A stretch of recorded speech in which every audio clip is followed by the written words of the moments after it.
പിണറായി സർക്കാർ അധികാരത്തിലേറുന്ന സമയത്ത് 2016 1,51,000 കോടി കടമുണ്ടായിരുന്നത് പിണറായി സർക്കാർ 5 വർഷം പൂർത്തിയാക്കിയപ്പോൾ അത് 3 ലക്ഷം കോടിയാക്കി, ഇരട്ടിയാക്കി.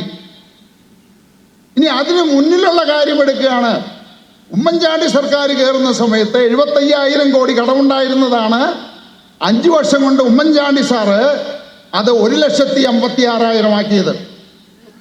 അതിനു മുന്നിൽ 35,000 കോടിയായിരുന്നു, അത് 75,000 ആയി. 75,000-ൽ നിന്ന് 1,52,000 വീണ്ടും 5 വർഷം കഴിഞ്ഞപ്പോൾ അത് 3 ലക്ഷം കോടിയായി. ഇപ്പോ 6 ലക്ഷം കോടിയായി. എന്ന് പറഞ്ഞു കഴിഞ്ഞാൽ ഇവിടെ ഭരിക്കുന്ന, അല്ലെങ്കിൽ കഴിഞ്ഞ 7 പതിറ്റാണ്ടുകളായിട്ട് ഭരിച്ച LDF-ഉം UDF-ഉം ചെയ്യുന്ന എന്താണ്?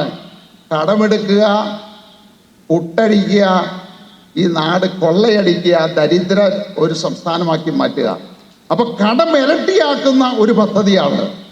ഇന്ന് അടുത്തൊരു ഇലക്ഷൻ വരുമ്പോ ഈ LDF-നോ UDF-നോ അവരുടെ പ്രകടന പത്രികയിൽ പറയാൻ സാധിക്കുമോ ഞങ്ങൾ കടം കൂട്ടാതെ കടം കുറച്ചു കൊണ്ടുവരാന്ന്? സാധിക്കില്ല. ഇനി അവർ പറഞ്ഞാൽ തന്നെയും അത് ഏറ്റവും വലിയൊരു കള്ളമായിരിക്കും. പക്ഷേ NDA-യുടെ നേതൃത്വത്തിൽ ഒരു അധികാരം കേരളത്തിൽ വരികയാണെങ്കിൽ നമ്മൾ പറയുന്നു ഒരു 6, 7, 8 വർഷത്തിനുള്ളിൽ ഈ കടമില്ലാതെയാക്കി ഡെപ്പോസിറ്റ് ഇടുന്ന സാഹചര്യത്തിലേക്ക് നമുക്ക് കൊണ്ടുവരാമെന്ന്.